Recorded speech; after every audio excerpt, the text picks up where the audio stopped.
आगच्छन्तु विद्यार्थिनाः अस्माकं संस्कृत व्याकरणं पठामः। जो हमारी संस्कृत व्याकरण है बच्चों, उसका आज हम प्रारंभ करने जा रहे हैं। यानी जो संस्कृत की व्याकरण है बच्चों, संस्कृत व्याकरण किसे कहा गया है? व्याकरण उसे कहते हैं यानी वेदांग का जो मुख है, अर्थात वेद पुरुष का जो मुख है, वही संस्कृत व्याकरण है, वही व्याकरण होती है बच्चों। व्याकरण किसी भी भाषा का यदि हम अध्ययन करते हैं तो उस भाषा का क्या होता है? वो प्राण होता है, और उसी प्राण को हम आपके सामने लेकर प्रस्तुत हैं। संस्कृत सामान्य परिचय, इसमें हम सबसे पहले संस्कृत का सामान्य परिचय जानेंगे बच्चों। लेकिन अब आपको अपने पेन और कॉपी साथ में रखना है बच्चों, इनको हम लिखते रहेंगे अच्छे से, और जो भी मैं बातें बताऊंगा उनको आप नोट करते रहे और बार बार इसी चीज को अच्छे से देखते रहिए बच्चों। आज हम पढ़ रहे हैं व्याकरण परिचय और भाषा परिचयश्च, यानी व्याकरण की किस प्रकार की परिभाषा है, संस्कृत की किस प्रकार की परिभाषा है और भाषा की किस प्रकार की परिभाषा है,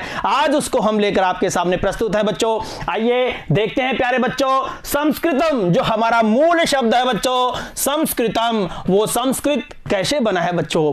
तो संस्कृत में उसकी व्युत्पत्ति यदि हम देखते हैं, संस्कृत शब्द की यदि व्युत्पत्ति हम देखते हैं तो इसमें कौन सा उपसर्ग है? सम तो क्या है? उपसर्ग है प्यारे बच्चों। सम क्या है? उपसर्ग है।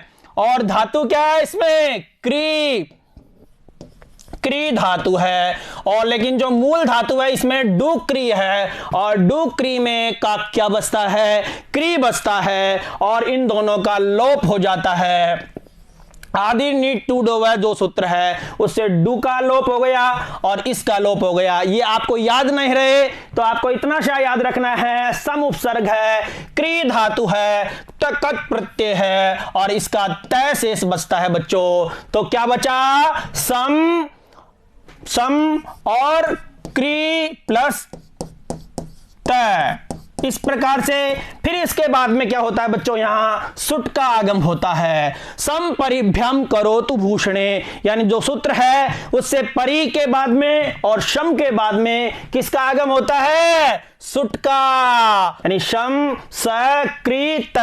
अब इसमें बच्चों देखो, सम प्लस स प्लस क्री प्लस त, यानी शुट के आगम के बाद में सम स क्री प्लस त, ये बचता है बच्चों। अब एक इसमें संधि होती है बच्चों, अनुस्वार संधि। अनुस्वार संधि क्या कहती है? यदि मैं के बाद में कोई व्यंजन आए, यदि मैं के बाद में कोई व्यंजन आए तो उस में का क्या हो जाता है? अनुस्वार हो जाता है। जो यहां अनुस्वार हुआ तो क्या बना? संस्कृतम। क्या बना बच्चों? संस्कृतम। तो संस्कृत की व्युत्पत्ति हमने देखी, सम उपसर्ग है, क्री धातु है, और यहां प्रत्यय कौन सा है? कत प्रत्यय है, और ता उसका तय बचता है बच्चों, प्यारे बच्चों। तो रूप बनेगा संस्कृतम। अब संस्कृतम की जो व्युत्पत्ति अर्थ है, यानी संस्कृत का अर्थ क्या होता है प्यारे बच्चों? संस्कृत का अर्थ होता है शुद्ध। क्या होता है? शुद्ध करना, यानी संस्कृत, यानी ददना संस्कृतम, एक वो सिद्धि भी है बच्चों। तो उससे क्या होता है? यहां शुद्ध करना और निर्मल करना, इसके अलावा परिष्कृत करना, इसके अलावा परिष्कृत करना, परिमार्जित करना और संस्कारित करना। यानी बच्चों जो संस्कृत पढ़ता है वो संस्कारवान होता है। इससे ये सिद्ध होता है संस्कृत का भाषा का सामान्य अर्थ है जो संस्कारवान बनाए या परिमार्जित करे, वही क्या है? संस्कृत भाषा होती है प्यारे बच्चों।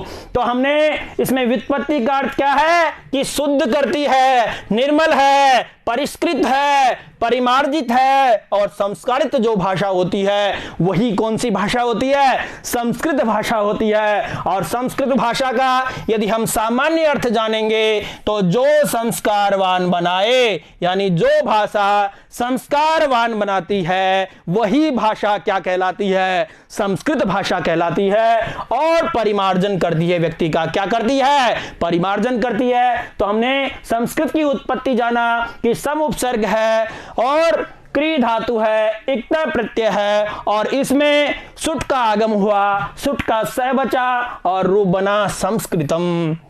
और संस्कृत की व्युत्पत्ति जाने, शुद्ध करना, निर्मल, परिष्कृत, परिमार्जित और संस्कारित जो भाषा करती है वो भाषा क्या कहलाती है? संस्कृत भाषा कहलाती है बच्चों। और संस्कृत भाषा का सामान्य अर्थ होता है जो भाषा संस्कारवान बनाए, परिमार्जन करे, वो भाषा क्या कहलाती है? संस्कृत भाषा। इसलिए मैं आप सभी को धन्यवाद देना चाहता हूं कि आपने जो परिमार्जन करने वाली भाषा और संस्कार से जो युक्त भाषा है उसका चयन किया है अपनी इन कक्षाओं में। तो आपको पुनः मत पक्षता बहु बहु धन्यवाद, हार्दा शुभाशया भवतं। आइए आगे देखते हैं बच्चों। और जब हमने दो शब्द थे संस्कृत भाषा, संस्कृत भाषा, अब संस्कृत की व्युत्पत्ति देख ली, आइए भाषा की व्युत्पत्ति देखते हैं प्यारे बच्चों कि भाषा किसे कहते हैं। भाषा में मूल धातु क्या है? भाष। और भाष में जब हम अच प्रत्यय करते हैं, कौन सा प्रत्यय करते हैं बच्चों? अच प्रत्यय करते हैं। और अच का क्या बचेगा? ए। तो क्या बना? भाषः। क्या बना? भाषः। और भाष में जब टाप करेंगे, टाप का आ बचा तो क्या बनेगा? भाषा। और यहां दीर्घ संधि होकर के रूप बनेगा भाषा। तो बच्चों भाषा जो पद है वो भाषा में कौन सी धातु है? भाष धातु। और भाष धातु में जब अच किया, अच का ए बचा और रूप क्या बनेगा? भाषः। और भाषा में जब आ मिलाया, टाप का आ मिला तो रूप क्या बना? भाषा। और भाषा की व्युत्पत्ति हम देखेंगे तो भाष शब्द जो है वो भाष धातु वक्ता या वाची से बना होता है, जिसका अर्थ होता है कहना या कथन करना। यानी भाष का अर्थ क्या होता है? कहना या कथन करना प्यारे बच्चों। तो मैंने नीचे फिर से स्पष्ट कर दिया, भाष में ए मिला, ए में आ मिला और रूप बना भाषा।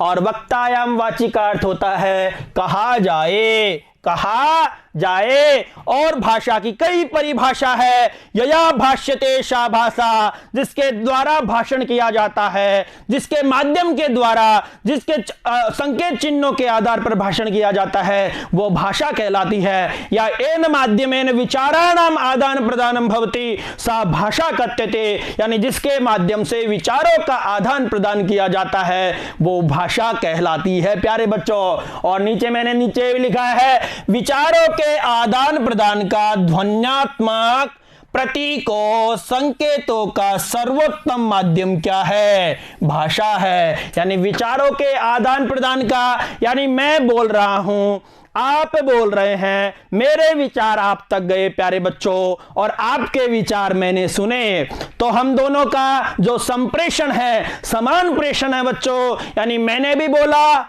आपने भी बोला, दोनों ने एक दूसरे को सुना, आपने मुझे सुना, मैंने आपको सुना, तो ये क्या हुआ? संप्रेषण हुआ। और ये संप्रेषण का माध्यम क्या होती है? भाषा होती है। तो विचारों के आदान प्रदान का जो ध्वन्यात्मक यानी ध्वनि के आधार पर या कोई प्रतीक, भाषा बच्चों मौखिक भी होती है, जैसे मौखिक में हम बिना बोले भी भाषा के माध्यम से समझाते थे।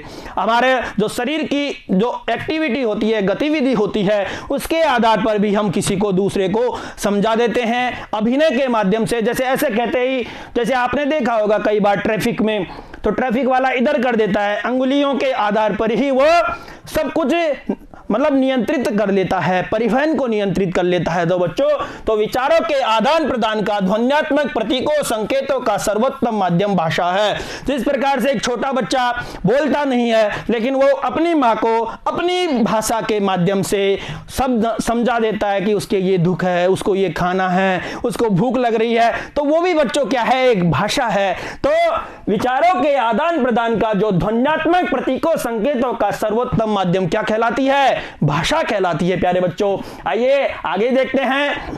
तो विचार विनिमय का क्या है? भाषा साधन है। और विचार, दो शब्द आए थे बच्चों, देखो, विचार विनिमय और विचारों का आदान प्रदान यानी विचार विनिमय। और दूसरा जो शब्द आया था ध्वन्यात्मक प्रतीकों, ध्वन्यात्मक प्रतीकों, संकेतों। तो इसको मैंने आगे स्पष्ट किया है कि विचार विनिमय का साधन क्या होती है? मौखिक भाषा। और भाषा कितने प्रकार की होती है? 2 प्रकार की। पहली मौखिक और दूसरी भाषा कौन सी होती है? लिखित। तो विचार विनिमय का जो साधन है वो क्या भाषा है? और वो भाषा मौखिक होती है बच्चों। विचार विनिमय यानी मौखिक भाषा के माध्यम से हम समझाते हैं, यानी उसका पहला आपने भी पढ़े होंगे 4 प्रकार के कौशल होते हैं। LSRW जो शॉर्ट फॉर्म होती है उनकी। लिसनिंग यानी श्रवण करना, S यानी स्पीकिंग यानी बोलना यानी भाषण करना, R यानी रीडिंग पठनम यानी पठन करना, R और राइटिंग यानी लेखनम करना यानी लेखन करना बच्चों। तो विचार विनिमय का जो साधन है वो भाषा, मौखिक भाषा 2 प्रकार की कही गई है, स्वर्ण और भाषण इसमें कौशल पाए जाते हैं। उसी प्रकार से ध्वन्यात्मक प्रतीक यानी ध्वनियात्मक जो प्रतीक है यानी लिखित में भी यानी पठन के माध्यम से देखा जाता है उन प्रतीकों को, और लेखन के माध्यम से लिखा जाता है। प्यारे बच्चों, ये मैं आपको संक्षेप में इसलिए बता रहा हूं कि हम हमारी जो भाषा पढ़ रहे हैं, हम जो हमारा व्याकरण पढ़ रहे हैं, जो हमारा संस्कृत का हम सामान्य परिचय जान रहे हैं, उसका किस प्रकार से संक्षेप में उद्गम किस प्रकार से होता है। आइए बच्चों आगे देखते हैं। और संस्कृत भाषा पढ़ ली हमने, अब हम पढ़ रहे हैं उसका व्याकरणम यानी व्याकरण की उत्पत्ति किस प्रकार से हुई है। व्याकरणम जो शब्द है बच्चों, उसकी व्युत्पत्ति यदि हम देखें तो यहां बी उपसर्ग है। क्या है? बी उपसर्ग है। और आंग भी यहां क्या है? उपसर्ग है बच्चों। वी उपसर्ग, आंग उपसर्ग, और आंग का क्या बचा? आ बचा बच्चों। और इसमें कौन सी धातु होगी? ओ धातु, डुक्री धातु हुई। और इसमें प्रत्यय कौन सा होगा? लुट प्रत्यय होगा प्यारे बच्चों। और लुट का क्या बचता है? यू बचता है प्यारे बच्चों। तो अब क्या हुआ? वी उपसर्ग, आंग उपसर्ग, आंग का आ बचा, क्री धातु में लुट प्रत्यय जब किया, लुट का यू बचा, लुट का यू बचा, और यू का हमने क्या कर दिया? अन कर दिया प्यारे बच्चों। किस सूत्र के द्वारा? अब आपको सूत्र याद नहीं रहे तो आपको इतना याद रखना है, यू का अन होता है, और वो सूत्र है योर अनाको। जो संस्कृत जिनके मतलब जिन्होंने सिद्धि पढ़ी है या संस्कृत माध्यम में जो पढ़े हुए हैं वो इस सूत्र को आराम से पहचानते हैं। तो योर अनाको, और इससे अब क्या बना? वी का वी और आ और क्री और यू का क्या कर दिया हमने? अन कर दिया बच्चों। अब देखो यहां एक संधि होती है बच्चों। कौन सी संधि होती है? आगे हम उस संधि की चर्चा करेंगे, यण संधि की। यानी ई को यण जी जो सूत्र कहता है, इका स्थाने यण स्याद अची परे रहते, यानी अच परे यानी स्वर परे है बच्चों आ, और ई के स्थान पर क्या हो जाएगा? ये हो जाएगा। तो ये और ये में आ मिला तो व्याह हो गया। तो जो ये व्याह है और व्याह क और र, यहां भी बच्चों री का अर हो जाता है, ए होता है री का, लेकिन उसके बाद में र मिला तो कर प्लस अन, तो व्या कर प्लस अन, तो क्या बना? व्याकरण। और व्याकरण जो है बच्चों उसमें व्याकरण का जो न है उसका न हो जाता है। तो बच्चों न कब होता है? यानी री होता है, यानी इस न से पहले यदि री हो, र हो या स हो तो इनका क्या हो जाएगा? न के स्थान पर न हो जाता है। यानी इसमें न से पहले क्या है? र है, इसलिए यहां क्या हो जाएगा? व्याकरण हो जाएगा। तो बच्चों इसमें देखिए व्याकरण हो गया। जैसे राम तृतीय विभक्ति में रामेन रूप बनता है वैसे, लेकिन यहां र होने के कारण यहां रूप बनेगा रामेण। उसी प्रकार से ऋषिणा, उसी प्रकार से ऋषिणा इत्यादि भी रूप बनते हैं। संभाषणम, संभाषण, और व्याकरण बना इससे, और व्याकरणम। इस प्रकार से वी उपसर्ग पूर्वकात, आंग उपसर्ग, क्री धातु, और क्री में जब लुट प्रत्यय करेंगे तो रूप क्या बनेगा? व्याकरणम बनेगा। उसी प्रकार से इसका अर्थ क्या होता है? व्याक्रियन्ते व्युत्पादन्ते शब्दाननेति शब्द ज्ञान जनकम व्याकरणम, यानी व्याक्रियन्ते व्युत्पादन्ते शब्दः अनेन इति व्याकरणम, यानी व्याक्रियते व्याक्रियन्ते व्युत्पादन्ते शब्दान अनेति शब्द ज्ञान जनकम व्याकरणम। तो व्याकृति का अर्थ होता है व्युत्पत्ति। व्याकृति का अर्थ क्या होता है? व्युत्पत्ति, यानी जिसके द्वारा शब्दों की व्युत्पत्ति की जाती है वो क्या कहलाता है? व्याकरण कहलाता है प्यारे बच्चों। यानी जिसके द्वारा शब्दों की व्युत्पत्ति की जाती है वो व्याकरण कहलाता है, और व्याकृति का अर्थ होता है व्युत्पत्ति। तो आइए प्यारे बच्चों, तो हमने व्याकरण के बारे में जाना, इसके और आगे से डिटेल पढ़ेंगे। यानी ये जो व्याकरण जो शब्द है उसको महाभाष्य में किस प्रकार से परिभाषित किया है, पतंजलि ने महाभाष्य में लिखा है। परिभाषा है इसकी महाभाष्य में, लक्ष्य लक्षणे व्याकरणम, लक्ष्य लक्षणे व्याकरणम, यानी इसका सामान्य अर्थ है सही शब्द साधु शब्द का ज्ञान, असाधु शब्दों का निराकरण ही क्या कहलाता है? व्याकरण कहलाता है। बच्चों यदि व्याकरण नहीं हो तो हमको सही शब्दों का ज्ञान नहीं होगा, साधु शब्दों का हमको ज्ञान नहीं होगा कि कौन सा शब्द शुद्ध है, कौन सा शब्द अशुद्ध है। और इसलिए जो व्याकरण है उसका मूल है प्यारे बच्चों, यानी सही या साधु शब्दों का ज्ञान हमें कौन कराता है? व्याकरण कराता है। और असाधु शब्दों का ज्ञान भी हमें कौन कराता है? व्याकरण कराता है। इसके अलावा जो व्याकरण है उन असाधु शब्दों का क्या करता है? निराकरण करता है। हम कहते हैं कि फला फला सूत्र से ये गलत है और इससे ये सही होगा। तो इस प्रकार से तो सही गलत साधु असाधु शब्दों का अनुशासन, शब्दार्थ निर्णय, ये सब क्या कहलाता है? व्याकरण कहलाता है बच्चों। मुखम व्याकरण क्या है? मुख है वेद पुरुष का, यानी मुखम व्याकरणम स्मृतम, ज्योतिष नयन होता है, छंद जो होता है वो पैर होता है। तो इस प्रकार से व्याकरण क्या है? मुख है। छंद पादौ तु वेदस्य अस्तौ कल्पोत पठ्यते ज्योतिषामयनम चक्षु निरुक्तम श्रोत्रम उच्यते शिक्षा ग्रहणम तु वेदस्य मुखम व्याकरणम स्मृतम तस्मात् सांगमदित्येव ब्रह्मलोके महीयते। जो श्लोक है उसके अनुसार छंद क्या होते हैं? पैर होते हैं प्यारे बच्चों।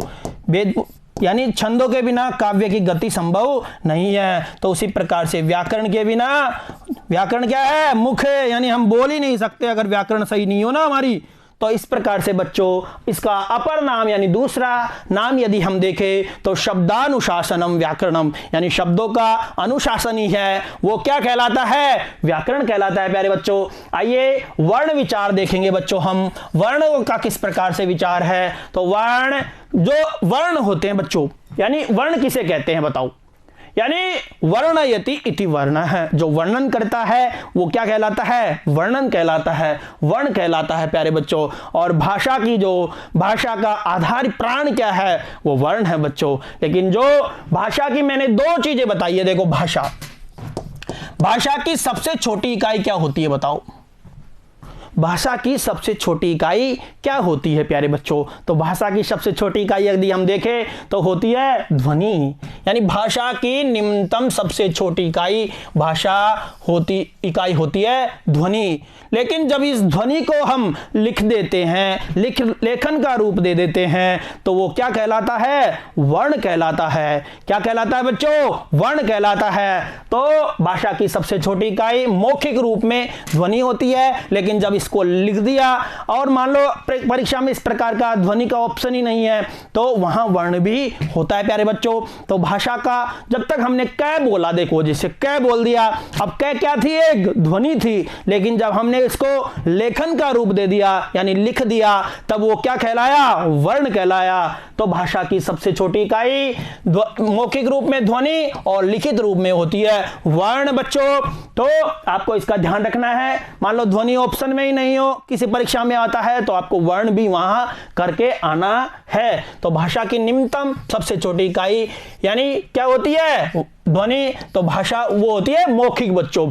तो और जो ध्वनि का जब लेखन में रूप दे देते हैं तो वो क्या कहलाता है? अक्षर कहलाता है। अक्षर है यानी न आएगा बच्चों, या न क्षरति इति अक्षर, यानी जिसका और क्षरण नहीं किया जा सकता, अर्थात जिसको और तोड़ा नहीं जा सकता है, वो क्या कहलाता है? अक्षर कहलाता है। और वही अक्षर क्या है? वर्ण होता है प्यारे बच्चों। वर्ण होता है। और वर्ण कितने प्रकार के होते हैं? दो प्रकार के होते हैं। उन वर्णों की हम अगले भाग में चर्चा करेंगे बच्चों। तो इसमें हम सामान्य परिचय जान रहे थे, तो बच्चों मैंने इसको थोड़ा स्पष्ट करने की कोशिश की है। देखो, यानी एक वाक्य है राम खाता है, यानी राम भाषा की जो सबसे छोटी इकाई की बात बता रहा था ना मैंने कि किस प्रकार से भाषा की सबसे छोटी इकाई होती है, तो इसको हम यानी सबसे निम्नतम इकाई, और इसको हमने स्पष्ट किया है राम खाता है, यानी राम खाता है यह सबसे बड़ी इकाई है, उच्चतम इकाई है। यह क्या है? वाक्य होता है प्यारे बच्चों।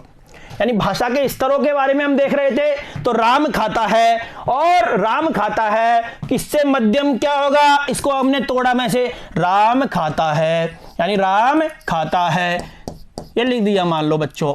अब इसको हम एक एक वाक्य को लिखेंगे, राम खाता है। अब हमने इसका क्या बना लिए? पद बना लिए या शब्द इसके बना लिए बच्चों। तो राम खाता, यहां पद होता है बच्चों, वाक्य में कोई शब्द होता है ना वो पद होता है, और यहां ये शब्द हो गया बच्चों, राम खाता है, अलग अलग हो गए।